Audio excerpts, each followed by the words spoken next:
Hello everyone, my name is Alvina and welcome back to my YouTube channel. If you haven't been here already, I like to do makeup looks almost every week. It's been pretty consistent so far. But today we're going to be doing something slightly different. I'll be doing my makeup look while talking about the new K-drama Celebrity. My makeup look is going to be inspired by Chae-hee, or Princess Chae, who's one of the kind of antagonists of the show. She's absolutely awful, but I wish I could be rich like her, so that's what's inspiring my look today. I'm kidding, by the way, but I do find her look very cool and her style is very interesting to me. So I'll be using these two palettes, the Romancel palette in Rosebud Garden and the Shake Your Pom Poms palette by Too Faced. From the Too Faced one, I'll be trying to use the warmer tones here for the upper part of the eyes, since that's what she has going on. And then from the Romancel palette, I'll be hopefully using these darker cool tones for the bottom part of the eyes closer to the actual eye, since she has a bit of like a smoky eye going on without really any eyeliner. So to start off about Celebrity, I guess I should give you guys a more simple summary of the show. I hope that this won't be too much of a spoiler, like my summary, but you know, if you want to go in blind, then I would recommend watching this after you finish the show for sure. So overall, the show starts off with Ari, who is the main lead, and she came from a rich family that ended up going bankrupt. And her father passed, and now she's not living a terrible life, but I do believe that they're not super privileged. She's a door-to-door salesman for a cosmetics company, and her mom is working as a dry cleaner.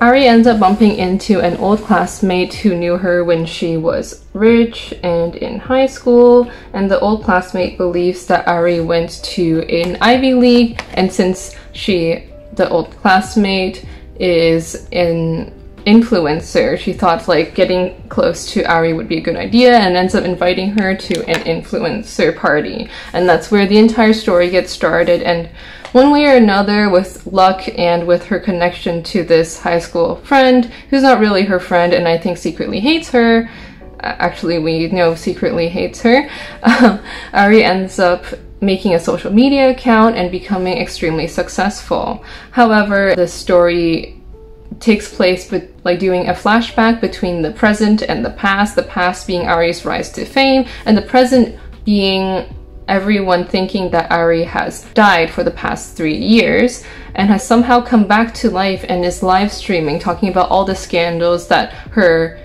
influencer acquaintance friends have been going through and exposing everyone. It's definitely a classic revenge story, not as serious as The Glory, I believe. However, I have not watched The Glory because I didn't really want to get myself into something that serious. But yeah, I think that's the best I can give you as a summary without spoiling. Personally, I was attracted to the show because I love watching revenge plots, though I don't usually watch a lot of revenge plots that take place in like modern ones. I usually watch or read them that are like isekais or such. So it was definitely a change in pace to watch this show. But if you want a bit of context in case you haven't really watched the show, anyone from the Gabon Society is a group of very privileged, or now are privileged, they might have started from nothing, influencer girls who post a lot on their social media. And then So-young is kind of, I don't know why she's really part of the Gabon Society. I guess because the leader is her sister-in-law and she feels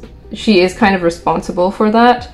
So-young is kind of an outsider of it, because although everyone in the Gabon Society really respects her, she doesn't really do anything with social media, and she's just, her character I guess would be like philanthropist, extremely rich person who is really nice and humble, but also very rich and with a very toxic husband. She also has some type of past with the male lead. But anyways, on to the plot, what I think they did well. I think that they were able to keep me on the edge of the seat for a lot of the show. This was based on Ari just getting into scandals all the time, or watching other characters try to leverage things against her in social media in order to get her to hit her demise. Ari managed to basically become an enemy of all of the Gabon society within 2 episodes, which was something I didn't expect, as I thought if she was doing an expose, she must have been very close to the group of people in order to know that much about them, but it turns out that's not really the case in the show. It was very satisfying to watch Ari's rise to fame because it kind of made it seem like she got to the top from nothing as kind of like an underdog.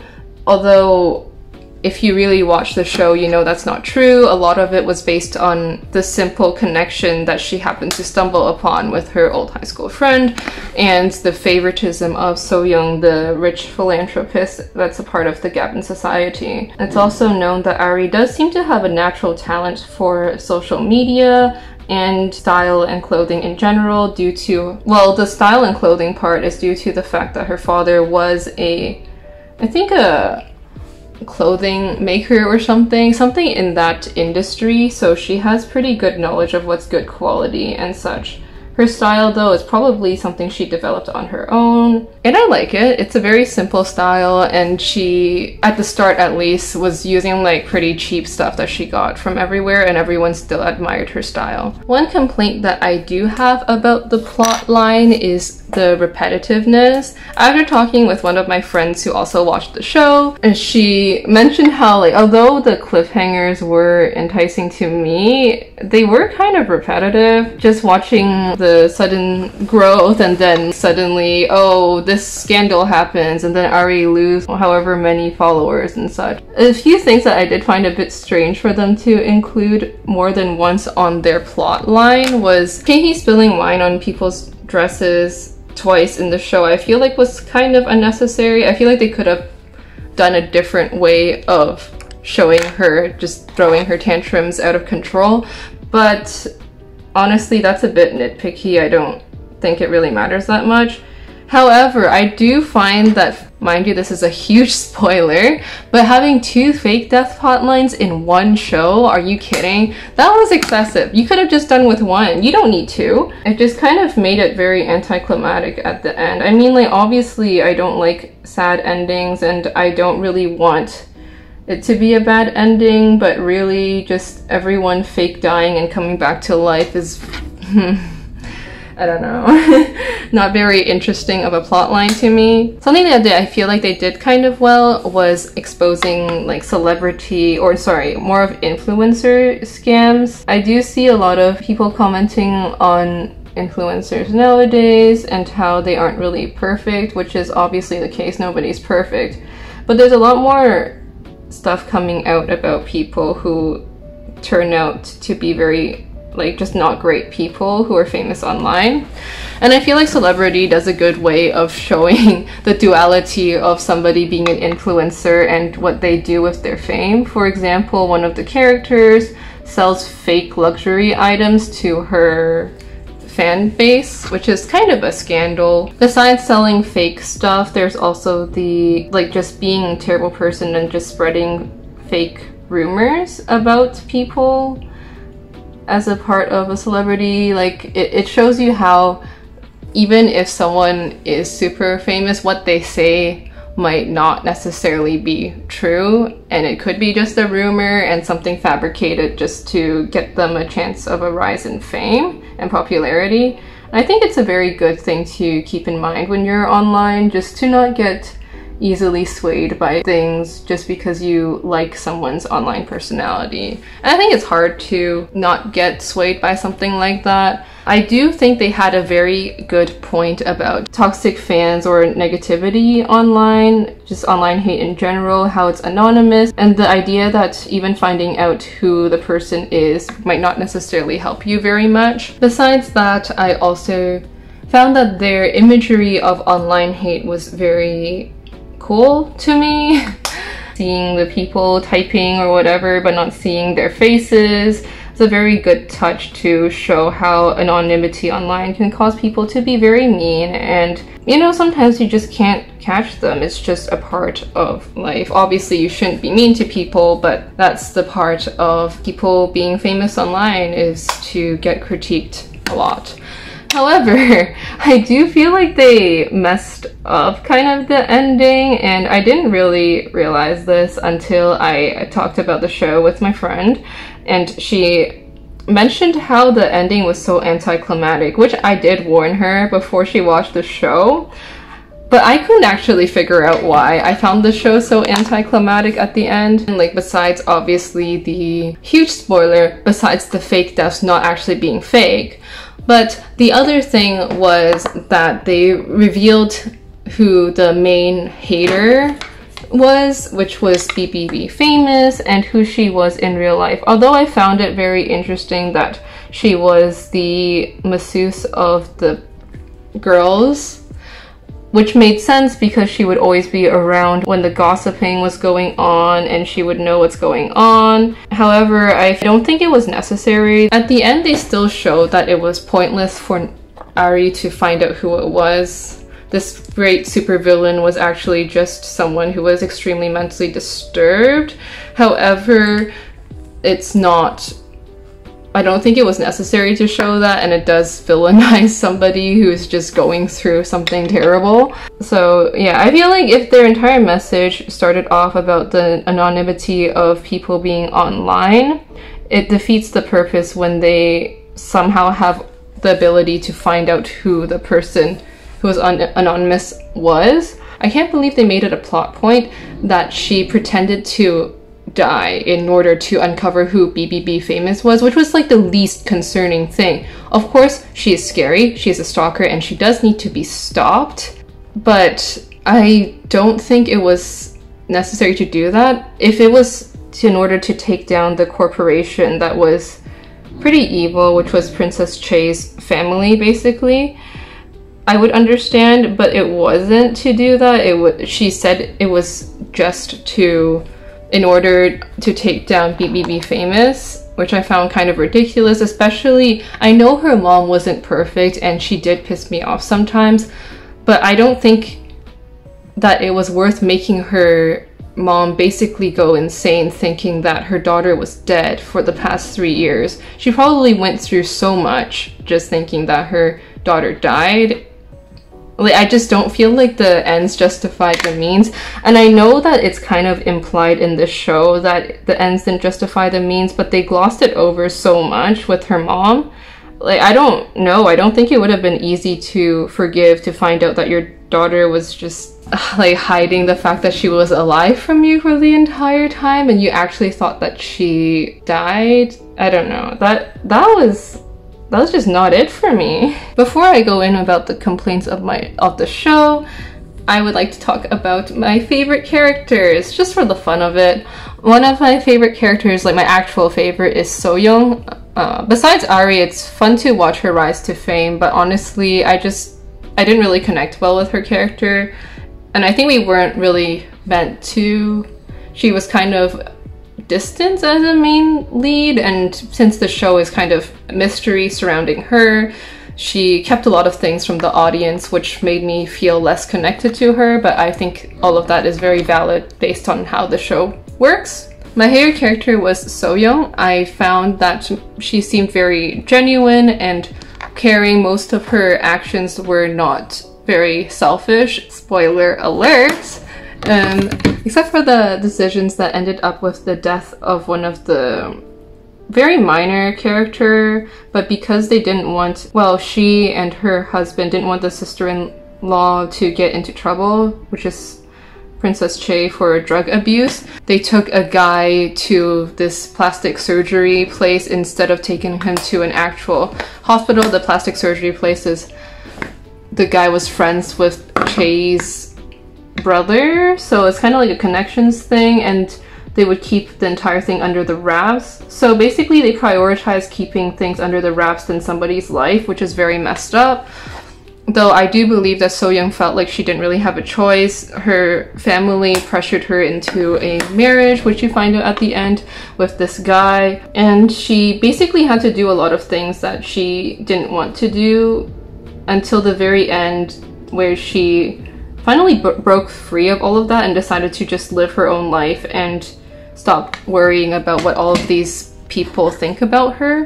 I was honestly cheering her on. I do feel like Ari had a very big impact on her decisions to leave the rich people politics and just go and do what she wants, because after meeting Ari, she seemed to gain a lot more courage to stand up for what she thinks is right, and I was impressed. Sure, she made some bad decisions, but I do feel like she's a character that grew throughout, from being someone who was timid and just going with the flow. Well, not super timid, but going with the flow in terms of people who were higher up than her, to divorcing her husband and standing up for Ari against her husband, who seems to be extremely abusive, actually.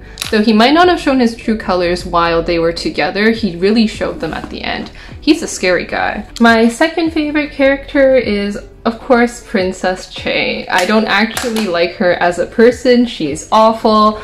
I don't think I would be able to handle being around somebody like that all the time, but I enjoyed watching Princess Che because I found her really funny. Her tantrums were extremely ridiculous, and I found it crazy that she was able to stay famous even though she was an absolute, like, terrible person. And I feel like it was really obvious that she was a terrible person, and there's no way that her fans wouldn't have known. But regardless, I just found her fascinating. I just this sheer entitlement of this person because has money, or more, not even she has money, but more of her family has money, is absolutely insane.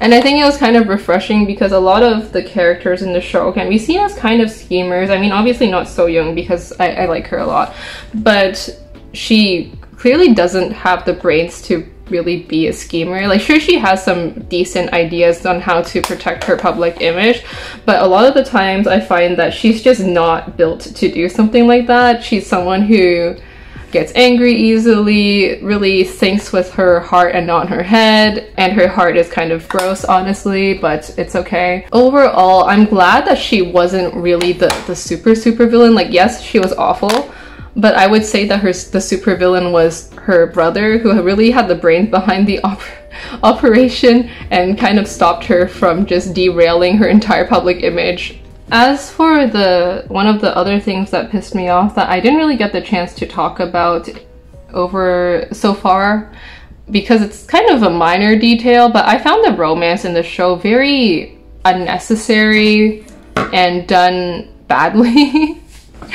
For a lack of better words, because I found that the male lead and the main character, Ari, had basically zero chemistry, and it was really odd to see them together. It felt so forced, and it felt like they didn't spend enough time to build up how they would have suddenly ended up loving each other so much and whatever. It just didn't make sense, because throughout the show I feel like Ari kind of didn't like the male lead, and it was for very valid reasons. Seeing his lifestyle and how the way his servants were basically degraded, and he did give an explanation about it, but still I still found it really gross, and his attitude overall just gave me the ick. I mean, he suddenly went from that to being a complete simp for Ari as well, which was very weird. I guess the pacing of the romance was something I had an issue with, because I found it super unnatural.